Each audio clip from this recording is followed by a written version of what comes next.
सिंह आप सबका स्वागत करता हूं। मित्रों, इकोनॉमी दिस वीक के इस अंक में 5 मुद्दों पर बात करेंगे। पहला है new public sector enterprise policy जो जल्दी ही अनाउंस होने जा रही है। जीएसटी की जो क्राइसिस अभी डेवलप कर गई थी वो क्या रही है, साथ ही साथ आईएमएफ का सजेशन क्या है कोविड-19 क्राइसिस से निकलने के लिए।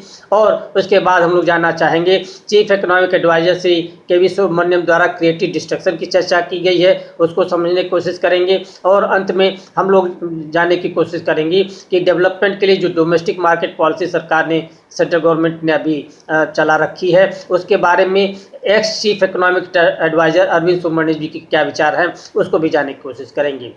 ऑफिशियल सोर्सेज बता रहे हैं कि new public sector enterprise policy जल्दी ही सरकार अनाउंस करेगी।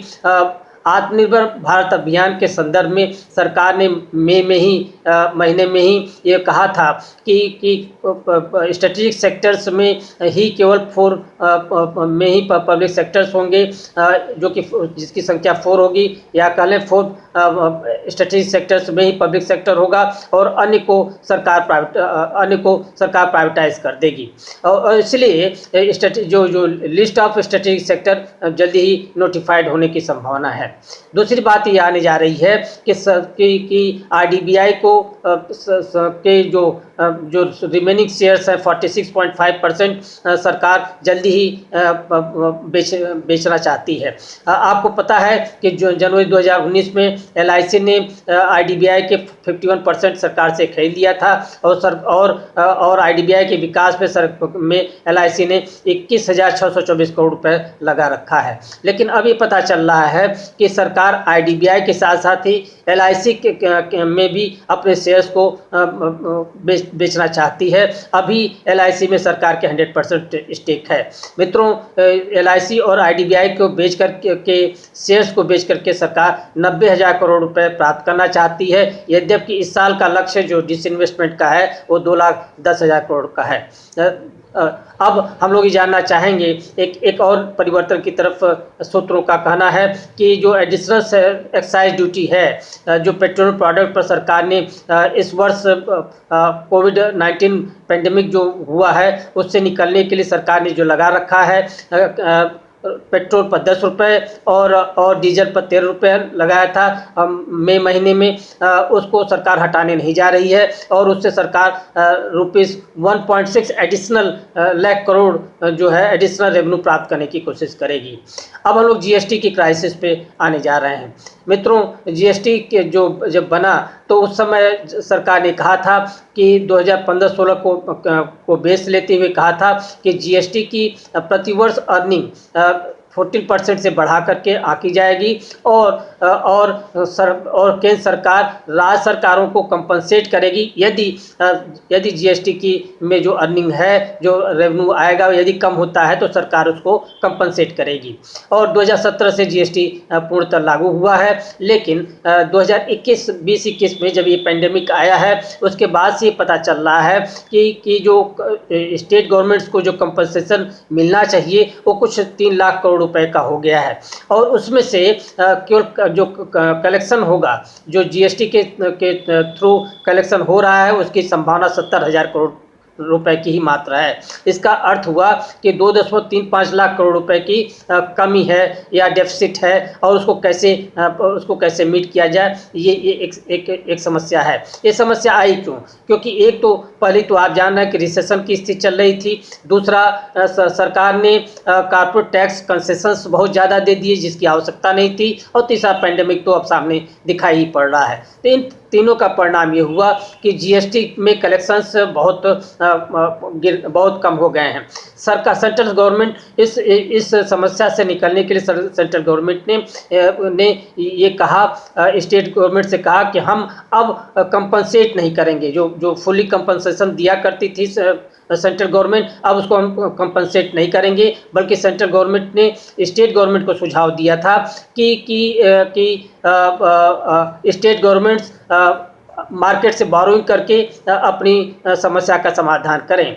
तो अनेक स्टेट गवर्नमेंट्स ने इसको बहुत आज हाईली ऑब्जेक्शनेबल माना, कहा कि ये तो एक तरह से बिट्रेयल है सेंट्रल गवर्नमेंट के द्वारा, और स्टेट गवर्नमेंट को बोरोइंग करने की आवश्यकता नहीं है। यदि बोरोइंग किसी को करने की आवश्यकता है, फंड यदि सेंट्रल गवर्नमेंट के पास नहीं है, तो वो खुद मार्केट से बोरोइंग कर ले। और एंड में सरकार सेंट्रल गवर्नमेंट ने अभी हाल में 3 दिन पहले सरकार ने ये सेंट्रल गवर्नमेंट ने फाइनली ये मान लिया है कि मार्केट से 1.1 लाख करोड़ का बारो करेगी, उधार लेगी, लेकिन वो और से जीएसटी कंपनसेशन करेगी 2021 के फाइनेंशियल ईयर में, और लेकिन उसको बैक टू बैक लोन के रूप में फिर वो स्टेट गवर्नमेंट के खाते में दिखाया जाएगा। और इसका अर्थ हुआ कि सेंट्रल गवर्नमेंट जो अभी जो बारोइंग करने जा रही है 1.1 लाख करोड़, और ख्याल रखिएगा पूरा डेफिसिट है 2.35 लाख करोड़, लेकिन सेंट्रल गवर्नमेंट मात्र 1.1 लाख करोड़ ही बारो करने जा रही है, और उसको अपने फिस्कल डेफिसिट में नहीं दिखाने जा रही है, बल्कि वो कह रही है कि वो स्टेट गवर्नमेंट को कैपिटल रिसीट्स के रूप में दे रही है। तो ये एक पूरा गेम था रहा है, ऐसा स्टेट गवर्नमेंट्स का मानना था। कुछ स्टेट गवर्नमेंट्स ने शुरू में ही विरोध किया और कहा कि यदि सेंट्रल अपने कंपनसेशन देने की जो उसकी नीति रही है, जो उन्होंने स्टेट गवर्नमेंट से कह रखा था कि हम इसको करेंगे, यदि उससे वादा खिलाफी करती है तो हम सुप्रीम कोर्ट में जाएंगे। संभवतः इससे घबरा करके न कहें, फिर भी इससे चिंतित होकर के सेंट्रल गवर्नमेंट ने फाइनली ये मान लिया कि हम लोग 1.1 लाख करोड़ रुपए का एक लोन लेंगे और उसको स्टेट गवर्नमेंट्स को पास ऑन कर देंगे। क्यों ऐसा सेंट्रल गवर्नमेंट नहीं कर रही है, तो इसके पीछे कारण स्पष्ट हैं। लोगों का कहना है कि सेंट्रल गवर्नमेंट ये वर्ड को जो मार्केट में ये नहीं दिखाना चाहती है कि उसके फिस्कल डेफिसिट उसके आउट ऑफ कंट्रोल हो गया है, वो बहुत ज़्यादा हो गया है।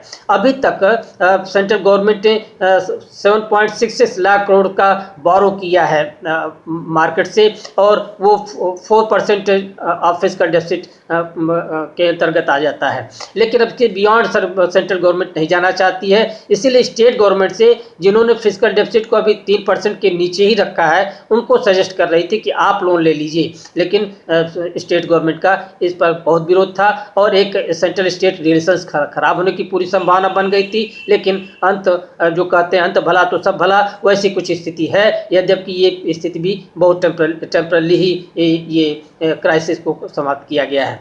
मित्रों, आईएमएफ ने भी एक कुछ सजेशंस दिए हैं अर्थव्यवस्थाओं के को कोविड से बाहर निकलने के लिए। आईएमएफ की मैनेजिंग डायरेक्टर हैं क्रिस्टालिना जॉर्जिएवा, उन्होंने कहा है कि जो कोविड के कारण इकोनॉमीज़ की जो different economies of the world हैं, उनके वो इकोनॉमी रिवर्स में जा रही हैं, वो उनके वहाँ पे अनएम्प्लॉयमेंट तेज़ी से फैल रहा है, पॉवर्टी तेज़ी से बढ़ रही है, और एक पूरा जनरेशन ही जैसे लॉस्ट जनरेशन जिसको कहते हैं वैसी स्थिति आ गई है। तो 3 इन्होंने मेजर्स बताए हैं। एक मेजर्स तो कहता है कि सरकारों को ये प्रयास करना चाहिए कि अपने जो मासेस हैं उनके लाइफ और लिवलीहुड को प्रोटेक्ट करें और फिजिकल और मॉनेटरी सपोर्ट बराबर देते रहना चाहिए। दूसरा बात उन्होंने कहा है कि सरकारों की जो पॉलिसी होनी चाहिए वो इंक्लूसिव इकॉनमी के संदर्भ में होनी चाहिए, पब्लिक इन्वेस्टमेंट को बढ़ावा देने के संदर्भ में बात होनी चाहिए। और थर्ड बात कहते हैं डील विथ डेट को आपको अब ठीक से उसको पहचानना है और उसको मैनेज करना है, क्योंकि अधिकांश इकोनॉमीज में 2021 के जीडीपी का 100% डेट हो गया है। भारत के संदर्भ में देखें, जीडीपी का 90% अब इस समय दिखाई पड़ रहा है डेट के रूप में। तो एक चिंता की बातें हैं और इसलिए सुझाव दिया गया है। फाइनली इंडिया के संदर्भ में भी उन्होंने कहा है कि इंडियन गवर्नमेंट को अपने मासेस को को प्रोटेक्ट करना चाहिए, जो कि वनरेबल रहे हैं, जो कि पुअर लोग हैं, उनको को प्रोटेक्ट करने की ज़रूरत है, उनके हेल्थ को प्रोटेक्ट करने की ज़रूरत है, और साथ ही साथ स्मॉल मीडियम साइज इंटरप्राइजेस को विशेष रूप से प्रोटेक्ट करने की ज़रूरत है। यदि ये सब कार्य किए जाएंगे तभी भारत के जो गरीब जनता है या जनसंख्या है वो परेशानी से बाहर निकल पाएगी। उनकी चिंता ये रही है कि केवल 2% ऑफ फिजिकल मेजर्स केवल गवर्नमेंट ऑफ इंडिया ने दिया है, जबकि अनेक अर्थव्यवस्थाओं ने भारी फिजिकल मेजर्स प्रोवाइड किए हैं। तो भारत में बहुत कम निवेश, बहुत कम फिजिकल मेजर्स दिए गए हैं, स्टिमुलस दिए गए हैं, जिससे कि लोग इस क्राइसिस से हम बाहर आ सकें। इसको बढ़ाने की आवश्यकता है। सरकार ये कह रही है कि IMF का ये मानना है कि 2020 में जो भारत की जो इकॉनमी है उसमें 10.3% से कॉन्ट्रैक्शन होगा, संकुचन होगा, और लेकिन रिबाउंड करेगी 2021-22 में 8.8% से विकास भी हो सकता है।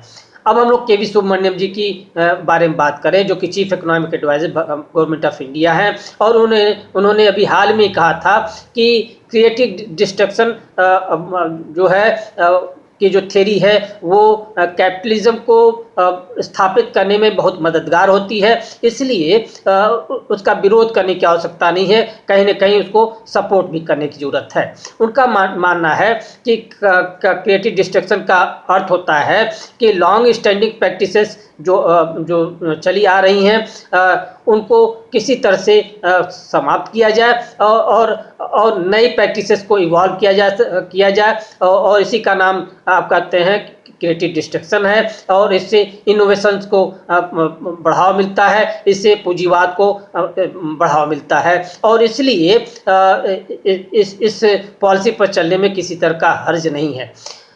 ये कहा गया था कि इंसॉल्वेंसी एंड बैंक्रप्सी कोड जो बिल है वो जब से आया है तब से अनेक तरह की सुविधाएं बढ़ गई हैं, और जो पुरानी व्यवस्था थी उसको समाप्त किया गया, और इसलिए अब आपको NPA जान पाना बहुत आसान हो गया है, और जो पैसा लोग वापस नहीं कर रहे थे वो भी पैसा प्राप्त करने में संभावना बढ़ी है, क्योंकि क्रिएटिव डिस्ट्रक्शन का ये प्रभाव रहा है।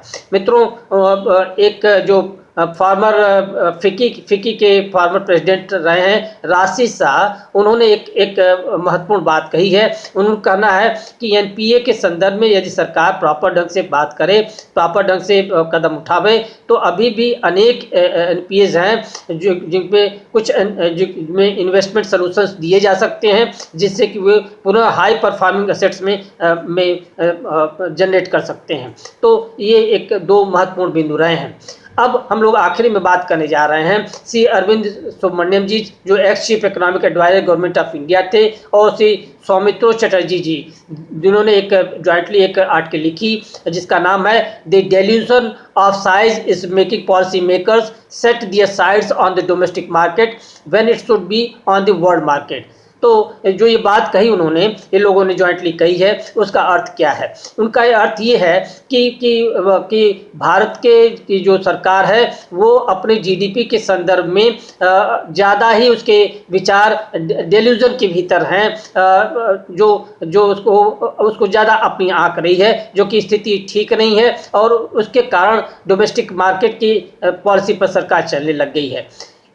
जो अरविंद सुब्रमण्यम जी का ये कहना है कि भारत की इकॉनमी केवल 2.9 ट्रिलियन की है और fifth largest economy of the world है, लेकिन हम ये समझते हैं कि हम सब ये मानने लग जाते हैं कि भारत की इकॉनमी बहुत बड़ी है, यद्यपि ये बहुत बड़ी नहीं है। क्यों ऐसा कह रहे हैं? क्योंकि परचेसिंग पावर किसके पास है ये देखने की ज़रूरत है। तो उनका कहना है कि मिडिल क्लास ही एक ऐसा क्लास है जिसके पास थोड़ी बहुत परचेसिंग पावर है, और मिडिल क्लास ही उसकी साइज़ कितनी है 15 to 40%, जो परचेसिंग पावर की बात है वो 50 to 40% ऑफ GDP है। तो मिडिल क्लास की ये कैपेसिटी है। इसका अर्थ हुआ कि जो पुअर क्लास है वो खर्च नहीं कर सकता, उसके पास पैसा नहीं है, और जो रिच क्लास है उसके पास वो ज़्यादा सेव करता है, वो खर्च नहीं करना चाहता है। तो केवल खर्च कौन कर रहा है? वो मिडिल क्लास ही कर सकता है, जिसके पास थोड़ा बहुत पैसा है। लेकिन ये क्लास जो है उसका जो खर्च करने की पावर है, उससे वर्ल्ड इकोनॉमी में डेवलप करने के लिए या जो अपने देश के जो इंडस्ट्रियलिस्ट हैं उनके द्वारा बहुत ज़्यादा विकास नहीं किया जा सकता है, क्योंकि डिमांड उस हिसाब से नहीं बढ़ने जा रही है। तो इनका कहना है कि कंजम्पशन कम रहेगा। तो आप जब डोमेस्टिक मार्केट इकोनॉमी का कॉन्सेप्ट ले आ रहे हैं आत्मनिर्भर भारत में, तो डेल्यूजन के कारण है। आप सोचते हैं कि आपकी इकोनॉमी बहुत बड़ी है, लेकिन एक्चुअली है नहीं। तो जो इनवर्ट पॉलिसी आपने लगा रखी है, जो अभी आपने शुरुआत की है, और 1991 के बाद में एक महत्वपूर्ण परिवर्तन कर दिया। 1991 की पॉलिसी में ये कहा गया था कि एक्सपोर्ट ओरिएंटेड पॉलिसी होगी और ट्रेड रेस्ट्रिक्शंस को जो थे उसको धीरे धीरे ख़त्म किया जाएगा। तो जो एक्सपोर्ट ओरिएंटेशन की मार्केट इकोनॉमी थी उसको आपने समाप्त कर दिया, और जो ट्रेड रेस्ट्रिक्शंस को भी समाप्त करने की पॉलिसी थी उसको भी आपने समाप्त कर दिया। अर्थात अब एक्सपोर्ट प्रमोशन भी आप तेज़ी से नहीं करने जा रहे हैं, न तो आप ट्रेड को आप बढ़ावा देने जा रहे हैं। तो उनका ये मानना है कि ये जो परेशानियां हैं इसके कारण भारत की अर्थव्यवस्था को बहुत आगे चल कर के बहुत परेशानी होगी।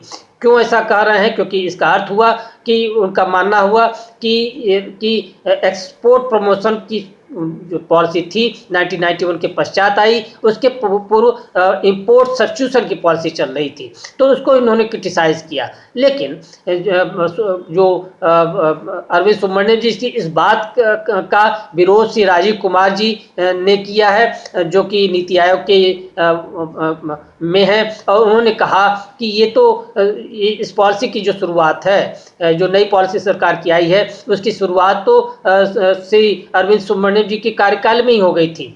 तो ये एक डिबेट चल रहा है। अब ये पूरी बात को हम लोग समराइज किया जाए। एक तो सरकार नई economic new public sector policy लाने जा रही है, और उसमें जिस इन्वेस्टमेंट को एक मूल मुद्दा बना लिया है, और एलआईसी और आईडीबीआई को का वो बेचने जा रही है। साथ ही साथ क्रिएटिव डिस्ट्रक्शन की थ्योरी को भी इम्प्लीमेंट कर रही है, और ऐसा लगता है कि क्रिएटिव डिस्ट्रक्शन की जो सिद्धांत है उसको पब्लिक सेक्टर में ज़्यादा लागू करने की कोशिश कर रहे हैं। अर्थात पब्लिक सेक्टर को कम्प्लीटली एक तरह से कम्प्लीटली समाप्त करने जा रहे हैं, और जिससे कि प्राइवेटाइजेशन तेजी से बढ़ पावे। फिर सरकार ने जो सेंट्रल स्टेट का रिलेशन था, जो खराब होने की संभावना पूर्णतः हो गई थी, उसको किसी तरह से अभी बचाया है। फिर भी जो 2.35 लाख करोड़ रुपए आपके डेफिसिट है, उस डेफिसिट का केवल 1 पार्ट ही सरकार बारो करने जा रही है। वो भी एक बहुत अच्छा समझदारी भरा फैसला नहीं लगता है। सेंट्रल गवर्नमेंट अपने जो रिस्पॉन्सिबिलिटी है उससे हटती हुई प्रतीत होती है, जो कि सही नहीं है। साथ ही साथ श्री अरविंद सुब्रमण्यम जी की जो इनवर्ड डोमेस्टिक पॉलिसी है वो बहुत बड़ा एक डिबेट का मुद्दा है। क्योंकि 1991 के पूर्व इंपोर्ट सब्स्टिट्यूशन की नीति चल रही थी, और 1991 के बाद एक्सपोर्ट प्रमोशन की नीति आ गई थी। लेकिन पुनः अब इंपोर्ट सब्स्टिट्यूशन जैसी स्थिति आ रही है, और इस पर बहुत ज़्यादा अभी डिबेट होगा, लोग अपनी बात कहेंगे। आपके भी अपनी एक सोच हो सकती है, उसको भी समझने की ज़रूरत है। साथ ही साथ आईएमएफ ने जो अपने सजेशन दिए हैं, आईएमएफ भी बीच में अपने मन की बात करती रहती है, और हमको सुनना पड़ेगा, क्योंकि हमको बहुत से मदद आईएमएफ से मिलती है। तो उनकी मन की बात हम लोग ने सुनी, और उस पर भी चिंतन मनन करने की ज़रूरत है। नमस्कार, धन्यवाद।